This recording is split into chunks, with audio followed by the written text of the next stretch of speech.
everyone, welcome to another episode of Queen's Court. I am so excited to talk about the man, the myth, the legend, Mr. Darryl McDaniels from Run DMC. Thank you. You've been doing some really amazing work, really making sure that students have access to mental health services. So I want to talk a bit about your journey from being an artist to now the work that you're doing. So my journey has been one from being a quiet, shy, Catholic school kid that read comic books, that was a geeky, nerdy kid, and I didn't feel that I fit into this world like a lot of people. But then hip hop came along and gave me this voice. And for me, it had nothing to do with show business. It was like, oh shoot, you could tell stories about who you are over music and not be ashamed and don't have to worry about what people think. The arts succeeds where politics and religion fails. Yes. That's basically my journey was a setup. You have those things to do something with them. I talked about your journey into mental health, but we also live in certain communities where that's not open. What tools can we give to our community to say we need access to these things? If you remove guilt and shame, you remove the pain. We're taught that you're not supposed to be vulnerable, weak, but actually it's good when bad stuff happens to you. Because now you're in a position where you're aware of it and you can do something about it.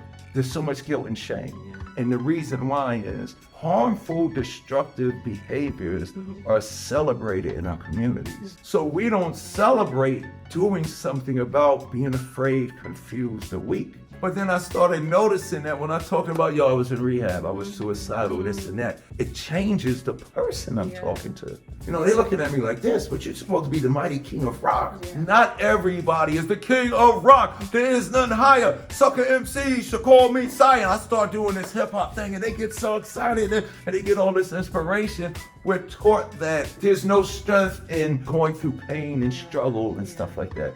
But there is. Maybe they'll say to themselves, man, if he could do it, I could do it. Yeah. So I want to make it cool to talk about your struggles. It's essentially, you guys were the models. It was right for hip hop artists to be able to switch from just being artists to being business world. They all say it's never about the money. What is it about then? It's about the passion to create. Once you get that wealth, once you achieve your goal, what are you going to do with it? Yeah. It's not just for you.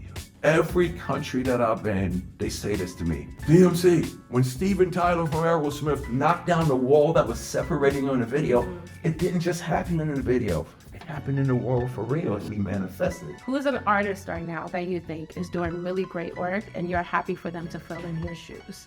Oh, wow. There's a couple. Kendrick Lamar, Chance the Rapper. The diversity of that, they both rap, but they both completely different. But I look at them because when you look at Kendrick Lamar and you look at Chance the Rapper, the best hip hop is the total representation. They both can talk about a gun, but they don't glorify the use of that gun.